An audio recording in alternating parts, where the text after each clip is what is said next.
ಮಾಡ್ತಾರೆ. ಏನಪ್ಪ ನೀನು ಒಕ್ಕಲಿಗ ಅಂತ ಹೇಳ್ತಾರೆ, ನೀನು ಹೋಗಿ ಇಲ್ಲಿ ಈ ಮಠಕ್ಕೆ ಏನು ನಿನಗೇನು ಸಂಬಂಧ ಅಂತ ಹೇಳ್ತಾರೆ. ನಾನು ಹೇಳ್ತಾ ಇರ್ತೀನಿ, ಅದಕ್ಕೆ ಭಕ್ತನಿಗೂ ಭಗವಂತನಿಗೂ ಇರೋ ಸಂಬಂಧದಲ್ಲಿ ನಮ್ಮ ಗುರುಗಳು ಹೇಳಿದ್ದಾರೆ, ಮಾನವ ಧರ್ಮಕ್ಕೆ ಜಯವಾಗಲಿ, ಧರ್ಮದಿಂದಲೇ ವಿಶ್ವಕ್ಕೆ ಶಾಂತಿ ಅಂತೇಳಿ.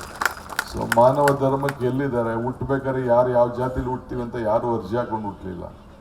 ಸೊ ಜನ್ಮದಲ್ಲಿ ಹುಟ್ಟೋದು ಈ ಒಂದು ಅರ್ಜಿ ಹಾಕೊಂಡು ಹುಟ್ಟಿಲ್ಲ, ತಂದೆ ತಾಯಿಗಳು ಏನು ತೀರ್ಮಾನ ಮಾಡಿರ್ತಾರೆ. ಹಂಗೆ ಇವತ್ತು ನಮ್ಮ ಬೆವರು ಉಪ್ಪಾಗಿರ್ತದೆ, ನಮ್ಮ ರಕ್ತ ಕೆಂಪಾಗಿರ್ತದೆ. ಯಾವ ಜಾತಿ ಯಾವ ಧರ್ಮದವ್ರು ಕೇಳಿದ್ರು ಕೂಡ ಕೊನೆಗೆ ಮೈ ಕಟ್ ಮಾಡಿದಾಗ ರಕ್ತ ಎಲ್ಲ ಕೆಂಪೇ ಇರ್ತದೆ, ಅವನು ಬೆವರು, ಶ್ರಮದ ಬೆವರು ಉಪ್ಪಾಗಿ ಇರ್ತದೆ. ಹಂಗೆ ಕಣ್ಣೀರು ಕೂಡ ಸಾವುಕಾರ ಆಗಲಿ ಬಡವ ಆಗಲಿ ಯಾವ ಜಾತಿಯಾಗಲಿ ಅದರಲ್ಲೇನು ವಿಭಿನ್ನವಾದಂಥ ಬೇರೆ ಇಲ್ಲ. ಹಂಗೆ ಮಾನವ ತತ್ವಕ್ಕೆ ಇವತ್ತು ಹೆಚ್ಚಿಗೆ ಶಕ್ತಿ ತುಂಬುವಂಥ ಕೆಲಸ ನಮ್ಮ ವೀರ ಗಂಗಾಧರಜ್ಜ ಅವರು ನಮ್ಮ ಲೋಕಕ್ಕೆ ಒಂದು ಮಾರ್ಗದರ್ಶನವನ್ನು ಕೊಟ್ಟಿದ್ದಾರೆ. ಅವರ ಮಾರ್ಗದರ್ಶನದಲ್ಲಿ ಅನ್ನಿದಂತೆ ನಾವೆಲ್ಲ ಕೂಡ ನಡೀತಾ ಇದ್ದೇವೆ. ಮುಂದಿನ ಕಾಲ ತೀರ್ಮಾನಗಳಾಗ್ತವೆ. ನಾನೇನು ಹೆಚ್ಚಿಗೆ ಇಲ್ಲ. ನಾನು ಇಲ್ಲಿಗೆ ಬಂದಿರೋದು ನಿಮ್ಮಂಗೆ ಶ್ರೀಗಳ ಮಾರ್ಗದರ್ಶನವನ್ನು ಪಡ್ಕೊಂಡು ಹೋಗಲಿಕ್ಕೆ ಬಂದಿದ್ದೇನೆ, ಆಶೀರ್ವಾದವನ್ನು ಪಡ್ಕೊಂಡು ಹೋಗಲಿಕ್ಕೆ ಬಂದಿದ್ದೇನೆ.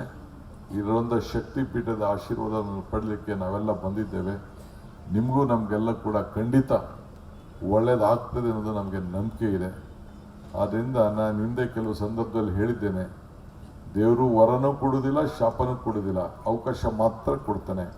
ಕೊಟ್ಟಂಥ ಅವಕಾಶದಲ್ಲಿ ನಾವು ಒಳ್ಳೆ ಕೆಲಸ ಮಾಡ್ಕೊಂಡು ಹೋಗೋಣ. ಅದಕ್ಕೆ ನಾವೆಲ್ಲ ಇಲ್ಲಿ ಸೇರಿದ್ದೇವೆ. ಸೊ ಮತ್ತೊಮ್ಮೆ ಮಠ ಕಾಪಾಡಿಕೊಳ್ಳುವಂಥ ಕೆಲಸ ನೀವೆಲ್ಲ ಸೇರಿ ಮಾಡಬೇಕು, ಭಕ್ತಾದಿಗಳೆಲ್ಲ ಸೇರಿ ಮಾಡಬೇಕು ಅಂತೇಳಿ ನಿಮ್ಮ ಹೃದಯ ಶ್ರೀಮಂತಿಕೆಯಿಂದ ಮಠ ಬೆಳೀಲಿಕ್ಕೆ ತಾವೆಲ್ಲ ಸಹಾಯ ಮಾಡಬೇಕು. ನೀವೇನು ಬದುಕಿನಲ್ಲಿ ನೀವು ಸಾವಿರಾರು ರೂಪಾಯಿ ಕೊಡಿ ಅಂತ ಹೇಳೋದಿಲ್ಲ. ನಿಮ್ಮ ಬದುಕಿನಲ್ಲಿ ಸಂಪಾದನೆ ಮಾಡೋದು 1 ರೂಪಾಯಿ ಕೊಡಿ ಸಾಕು, ಇಷ್ಟೇ ಸಾಕು. ಇದು ಸಾಗರವಾಗಿ ಮಠ ಬೆಳೀತದೆ ಅನ್ನೋದು ಹೇಳಿ ನಿಮ್ಮೆಲ್ಲರಿಗೂ ಕೂಡ ಅನುಕೂಲ ಆಗ್ತದೆ ಅಂತ ಹೇಳಿ ನಾನು ಪ್ರಾರ್ಥಿಸಿ ನನ್ನ ಮಾತನ್ನು ಮುಗಿಸ್ತೇನೆ. ಎಲ್ಲರಿಗೂ ನಮಸ್ಕಾರ.